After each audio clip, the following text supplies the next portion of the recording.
Everyone, so welcome to the channel political science legal. So इस video में हम जानेंगे कि जो कोल्ड वॉर है उसके क्या रीजंस रहे हैं, क्योंकि जो हमारा फर्स्ट पार्ट था उसमें हमने स्टडी किया कि कोल्ड वॉर क्या है, क्लियर कि वो किन किन सुपर पावर्स के बीच में हुआ और कब से वो शुरू हुआ। सो सेकेंड वर्ल्ड वॉर के बीच से क्या है, हमारा कोल्ड वॉर शुरू हुआ। वैसे ही तो कोल्ड वॉर है क्या, ये हमने स्टडी किया कि कोल्ड वॉर क्या है। एक आइडियोलॉजिकल कॉन्फ्लिक्ट्स है जो कि दो सुपर पावर्स के बीच में, एक यूएसए और एक यूएसएसआर, जो कि दोनों जो है अपनी आइडियोलॉजी को अच्छा बताने के लिए जो है वॉर कर रहे हैं। सिर्फ कोल्ड वॉर जो कि एक बोलते हैं इसकी मुंह भाषा वाली लड़ाई है, सिर्फ वो है, उसमें कोई मिलिट्री इक्विपमेंट्स का यूज नहीं किया है। सो इस वीडियो में हम जानेंगे कि जो हमारे रीजंस क्या रहे हैं कोल्ड वॉर के बारे में, क्लियर। सो फर्स्ट है deterrence of relationship. Deterrence of relationship क्या है कि भाई इसमें ये आता है जिसकी मैंने आपको बताया कि सिर्फ मुंह भाषा वाली लड़ाई है, ये नहीं है कि भाई या फिर कोई से जो लड़ाई करना चाहता, सिर्फ दोनों क्या कर रहे हैं, दोनों सिर्फ अपने आप को जो है फर्स्ट दिखाना चाहता है कि भाई हम अच्छे हैं, हमारी आइडियोलॉजी अच्छी है या फिर हमारी आइडियोलॉजी अच्छी है, लेकिन वो कोई नहीं करना चाहता क्योंकि दोनों को ही पता है, दोनों इक्वल सुपर पावर्स है कि विनर कोई नहीं होने वाला है। तो ये है हमारा डिटरेंस रिलेशनशिप। सेकेंड है हमारा no human survival. No human survival क्यों?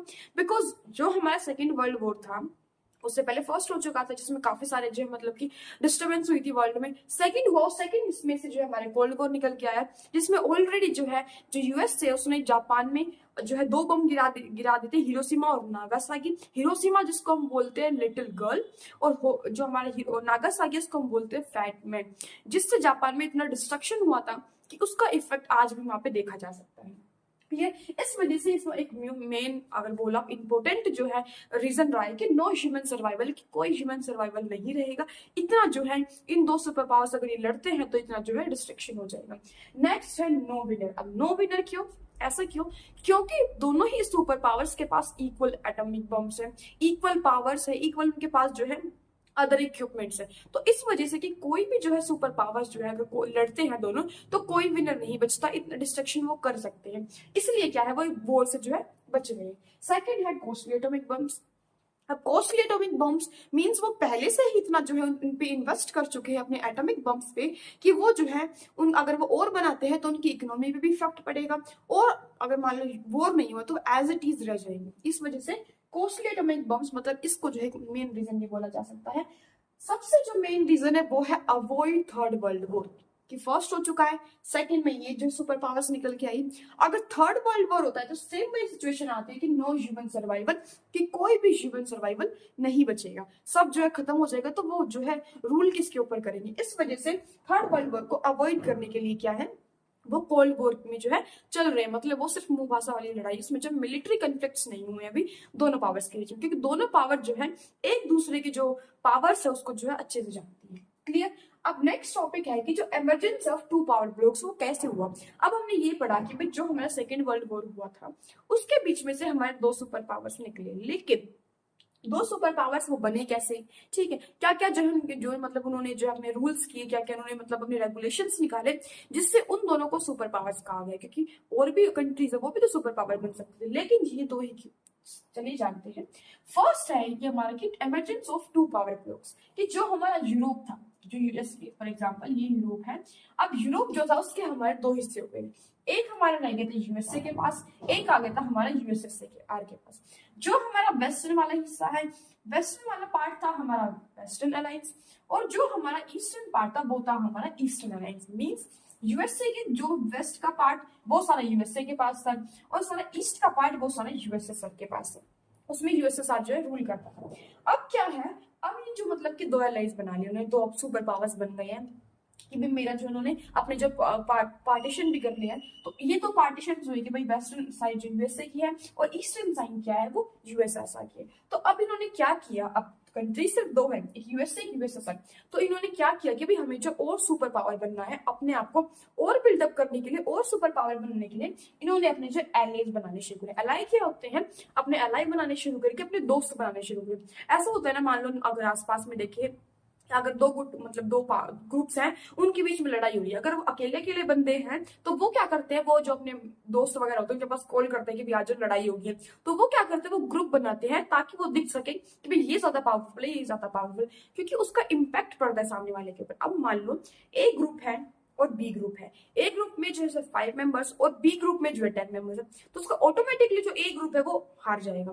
तो इस वजह से इन दोनों ने क्या किया, अपने एलाई बनाने शुरू किए, मतलब दोस्त बनाने शुरू किए, क्योंकि जिसके पास जितने एलाई होंगे उसको इतना उतना ही प्रॉफिट होगा। प्रॉफिट क्या होगा वो आगे जानते हैं, पहले ये जानते हैं कि इन्होंने एलाई जो है बनाने शुरू किए। अब इनका तो ये प्रॉफिट है कि भाई इनको जो है मतलब कि सुपर पावर बनना था, लेकिन जो अलाई बने, जो और कंट्रीज इनके ग्रुप में शामिल हुई, उनका क्या प्रॉफिट था? उनका फर्स्ट प्रॉफिट था फाइनेंशियल एड। फाइनेंशियल एड मतलब ये दो सुपर पावर्स से इनके पास एटॉमिक बॉम्ब्स अच्छे थे, इनकी इकोनॉमी अच्छी थी, क्लियर। तो इन्होंने क्या किया, जो वो एलाई बनाने शुरू किए, वो जो इनके ग्रुप में शामिल होना शुरू हुए, जो छोटी कंट्रीज थी, जो वीक कंट्रीज, सबसे पहला था उनको फाइनेंशियल एड मिल रहा था। मीन्स उनको जो है प्रॉपर ये जो है मतलब मनी वगैरह, पैसे वगैरह दे रहे थे अपनी इकोनॉमी को अच्छे से जो है चलाने के लिए। दूसरा क्या, उनको प्रोटेक्शन दे रहे थे। प्रोटेक्शन मीन्स मान लो एक जैसे कि क्यूबा वाला केस ही है, जैसे कि क्यूबा था, तो जैसे कि जो यूएसएसआर है वो जो है क्यूबा जो है उसका अलाई है। अगर इसमें क्या उसने क्या किया था कि वो जो 1961 में उसको टेंशन होने लगी, क्योंकि क्यूबा किसके पास सिचुएट करता है, यूएसए के पास। अब वो यूएसए के पास सिचुएट करता है तो यूएसएसआर को ये मतलब टेंशन होने लगी कि वो क्यूबा को कहीं अपने में आपने न मिला ले, अपना अलाई न बना ले, अपना फ्रेंड न बना ले। तो यूएसएसआर ने क्या किया, क्यूबा के अंदर अपने मिसाइल्स लॉन्च कर दिया, अपने रशियन जो है मिलिट्री बेस बना ली, ठीक है। अब उसने मिलिट्री बेस बना ली, क्लियर। अब मिलिट्री बेस बनाने के बाद अब क्यूबा के जो मतलब कि टारगेट में यूएसए के जितनी कंट्रीज थी उससे ज्यादा आ गई, क्लियर। तो उससे क्या हो गया, यूएसए को खतरा हो गया, यूएसए को खतरा हो गया ना। अगर मान लो तो ये एक क्या होगी, एक स्ट्रॉन्ग होगी, मतलब कि अगर यूएसए चाहे तो क्यूबा के पास वापस जो है अटैक नहीं कर सकता। क्यों?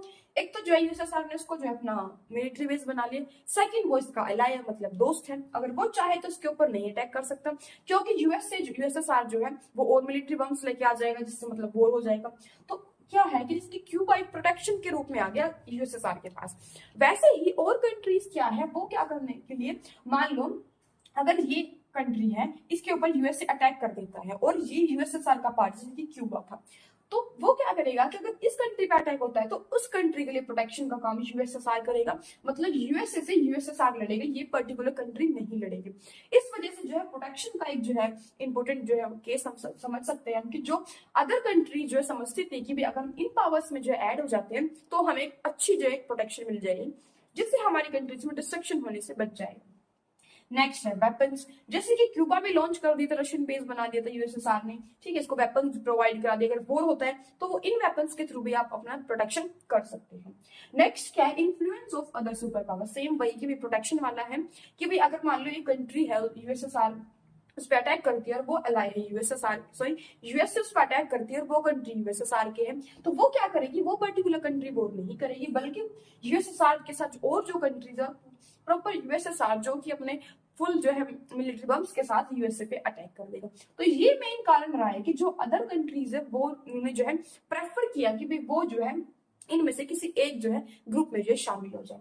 अब क्वेश्चन आता है कि भाई क्या सारी कंट्रीज इन ग्रुप में शामिल हो गई थी? नहीं, कुछ ऐसी कंट्रीज थी जो इन ग्रुप में उन्होंने जो है शामिल होना पसंद नहीं किया।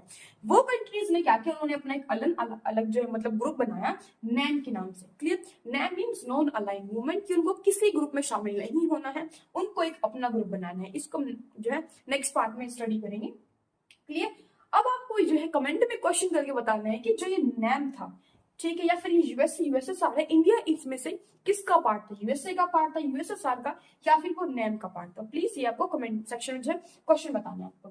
नेक्स्ट है कि अब जो है हमारे अलाई बन गए, मतलब वो जो है ये यूएसएसआर में जो है अदर कंट्रीज, जो स्मॉल कंट्रीज थी, वीक कंट्रीज थी, जो वो इनमें शामिल होती गई, क्लियर। लेकिन वो शामिल किस प्रोसीजर से हुई, उन्होंने मतलब क्या प्रोसीजर फॉलो किया, तो जो यूएसए और यूएसएसआर है उन्होंने क्या किया, उन्होंने अपने जो है दो जैसे बोलते ना कि भाई ट्रीटीज वगैरह साइन करवाई, मतलब पेपर पे बोलते ना भी साइन करवा लिया तो ठीक है काम पक्का हो गया, तो वही वाला काम इन्होंने किया। यूएसए और यूएसएसआर ने क्या किया, अपनी ट्रीटीज बनाई, क्लियर। ट्रीटीज कौन से बनाई, यूएसए ने बनाई NATO. NATO means North Atlantic treaty organisation. ये ट्रीटी बनी थी कि आप जो है इसको साइन करिए और जो मतलब कंट्रीज है वो यूएसए में शामिल होना चाहती है वो जो इसमें ऐड हो सकती है, क्लियर। तो ये जो है ट्रीटी साइन करके जो है अदर कंट्रीज वो यूएसए का जो पार्ट बन गई थी, जो कि बना था 1949 में, मतलब कि 1945 से जो है कोल्ड वॉर शुरू हुआ था और 4 साल बाद यूएसए ने ये अपना नाटो बना दिया था। इसका जो है मोटो क्या था मेनली कि अगर एक कंट्री के ऊपर वॉर होता है तो वो जो सारी यूएसए के साथ और कंट्रीज जो मिली हुई है वो सारी मिलकर उस कंट्री को की जो है प्रोटेक्शन करेगी, उस कंट्री को सेव करेगी। मतलब अगर एक पे अटैक होता है तो वो अटैक पर्टिकुलर कंट्री पे नहीं बल्कि पूरी जो कंट्रीज है, पूरी जो नाटो फैमिली उन्होंने बनाई थी उसके ऊपर अटैक माना जाएगा। तो उस कंट्री की जो प्रोटेक्शन है वो जो है वो सारी कंट्रीज करेंगे और उसके साथ सारी वो कंट्रीज वॉर करेंगी। क्लियर हो गया। नेक्स्ट आता है, तो इसमें जो है टोटल मतलब कि होते होते 12 कंट्रीज जो स्टार्टिंग में जो है इसके साथ जो है जुड़ गई। अब ये देखा कि भाई यूएसए ने तो जो है ये बना लिया भाई, ट्रीटी और ऑर्गेनाइजेशन बना लिया, जिससे क्या उसमें कंट्रीज ऐड ऑन हो रही है। तो यूएसएसआर ने भी क्या किया, उसने भी किया है वर्सोवा पैक्ट बना लिया। वर्सोवा पैक्ट क्या था, जो कि उसने 1955 में मतलब कि पूरे 10 साल बाद कोल्ड वॉर के जो है ये अपना वर्सोवा पैक्ट बनाया, जिसका मेन काम किया था काउंटर नाटो फोर्सेस, मतलब जो नाटो फोर्सेस है उसको कम करना और उसके साथ क्या फाइट करना। तो ये वर्सोवा पैक्ट का जो है मेन मोटो था। ठीक है, अब ये जो वर्सोवा पैक्ट है ये जो है पोलैंड की जो है कैपिटल है जो वर्सोवा है, तो इसी में ये पैक्ट हुआ था, संधि हुई थी जो कि 1955 में हुई थी, जिसके कारण यूएसएसआर में और कंट्रीज इसको साइन करके जो है इसमें जुड़ रही थी। क्लियर। अब जैसे कि नॉर्थ वियतनाम, नॉर्थ कोरिया और इराक, इन कंट्रीज के साथ क्या था कि जो यूएसएसआर है उसका जो है मतलब कि अच्छे रिलेशंस पे। क्लियर। नेक्स्ट आता है कि जो हमारे अब ये क्या है, इन्होंने जो मतलब कि जैसे कि अपनी संधि करनी शुरू की, वैसे ही जो हमारे इन्होंने जो अलायंस सिस्टम भी बनाना शुरू किया। अलायंस सिस्टम क्या है, मतलब कि ग्रुप्स बनाने शुरू किए, अपने अलायंसेस बनाने शुरू किए, जिससे कि ये और सुपर पावर बन सके।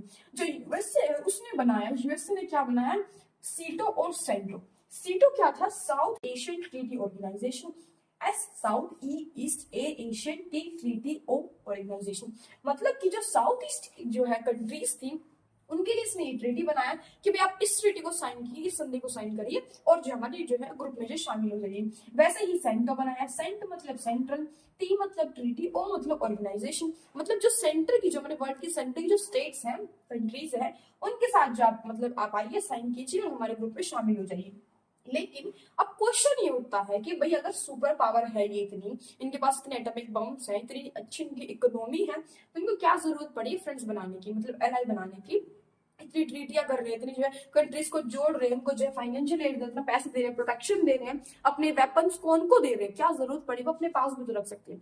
जैसे कि मैंने आपको बताया कि एक ग्रुप है और बी ग्रुप है, तो क्या करते हैं मतलब ज्यादा पावरफुल दिखाने के लिए अगर दोनों ग्रुप्स में लड़ाई हो जाए तो वो क्या करते हैं, अपने फ्रेंड्स को कॉल करते हैं, ठीक है, कि भाई आज लड़ाई होगी, लड़ते हैं, ठीक है, मतलब ये उसको मदरसा खाने ये वगैरह।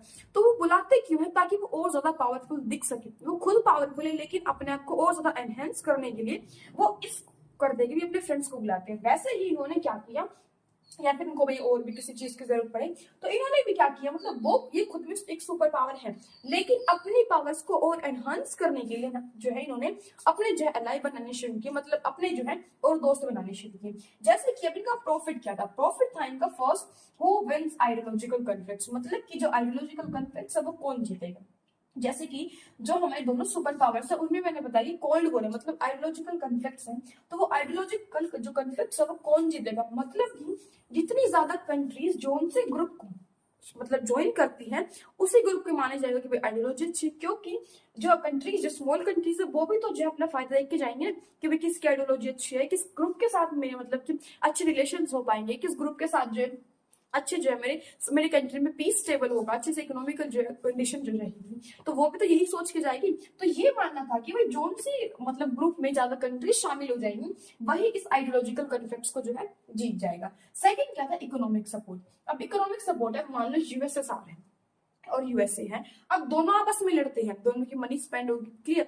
अब मान लो इनको क्या है, अगर कहीं से मनी की जरूरत है तो जो इनके अलाइ फ्रेंड्स है वो भी तो इनको देंगे ना, सपोर्ट करेंगे।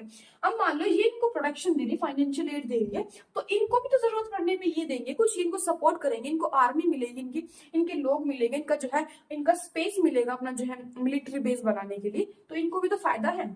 नेक्स्ट क्या था, स्पाई एनिमी। स्पाई एनिमी मान लो जैसे कि क्यूबा वाला केस था। क्यूबा क्या था, जैसे कि क्यूबा है वो सिचुएट करता यूएसए के पास था, लेकिन वो अलाई किसका था, यूएसएसआर का। अगर यूएसएसआर चाहता तो इसको ये भी तो बोल सकता था कि भाई तो यूएसए के ऊपर जो नजर रखना वो क्या कर रहा है क्या नहीं कर रहा है, ठीक है। तो ये किस काम आते थे, ये एनिमी मतलब स्पाई करने के लिए, जासूसी करने के लिए काम आते थे। नेक्स्ट था लॉन्च वेपन्स एंड ट्रूप्स। जैसे कि क्यूबा में मतलब उसने जो है यूएसएसआर ने अपने जो है उसको मिलिट्री बेस बना लिया था ताकि वो यूएसए को पास से जो टैकल कर सके, ताकि वो क्यूबा को अपना जो है अलाइन ना बना ले, यूएसएसआर से छीन ना ले, और उसने जो अपने यहाँ पे जो मिलिट्री को बना ली। वैसे ही जो है ये क्या करते थे, अगर मान लो यूएसए को यूएसएसआर से जो मतलब बदला लेना, उसको जो मतलब खौफ बिठाना है, तो वो क्या करते थे, जो इसके पास यूएसएसआर के पास यूएसए के जो एली हुआ करते ना आसपास में, जैसे कि क्यूबा सिचुएट करता है यूएसए के पास, तो वैसे ही ये क्या करते थे, उसको जो अपना जो मिलिट्री बेस बना लेते ताकि जो है बिना कुछ करे अगले में भी बंदे में खौफ बैठ जाए कि भी हाँ उसके जो मिसाइल्स सामने ही है, कुछ भी कभी भी हो सकता है। नेक्स्ट क्या था, यूज रिसोर्सेज। मतलब ये क्या करते थे, मान लो मैंने जैसे बताया कि भाई अगर मान लो ये अपने अलाइव ग्रुप्स को जो है सपोर्ट करते हैं, तो ये भी तो इनको सपोर्ट करेंगे, या तो वो तो लगा लो बाय फाइनेंशियल करेंगे, या फिर कुछ जो है अपने रिसोर्सेज देंगे, ऑयल देंगे, क्योंकि जो हमारी मशीनरी वगैरह उसको तो ऑयल चाहिए होता है, कुछ अपने मिनरल्स देंगे। तो इनको क्या प्रॉफिट था, इनको प्रॉफिट था कि भी उनके जो है रिसोर्सेज भी यूज कर सकते थे। जैसे कि फ्रेंडशिप में होता है ना कि अपना जो एक दूसरे का यूज कर लो, कुछ किसी को प्रॉब्लम नहीं, वैसे ही इन्होंने किया, अपना प्रॉफिट सोचा कि भी हमें अगर टाइम पे जरूरत हुई तो हम इनकी जासूसी भी करवा सकते हैं, इनको इनसे जो अपनी हेल्प भी ले सकते हैं, इनसे जो मिनरल्स भी ले सकते हैं, क्लियर, इनके जो एरिया है उसको भी हम मिलिट्री बेस बना सकते हैं। और आर्मी तो जो है बड़ी चाहिए, क्योंकि मान लो अगर इसके साथ ज्यादा कंट्रीज जो है जुड़ती है यूएसए के साथ, तो इसकी आर्मी बढ़ जाएगी, यूएसए सारे के साथ जुड़ती है तो इसकी आर्मी बढ़ जाएगी। तो इन्होंने इस जो है मतलब की थिंकिंग पावर को, आइडियोलॉजी को रखते हुए अपने जो है अलाई बनाने शुरू किए। क्लियर। सो ये था इस वीडियो में, और जो नेक्स्ट चैप्टर है वो नेक्स्ट वीडियो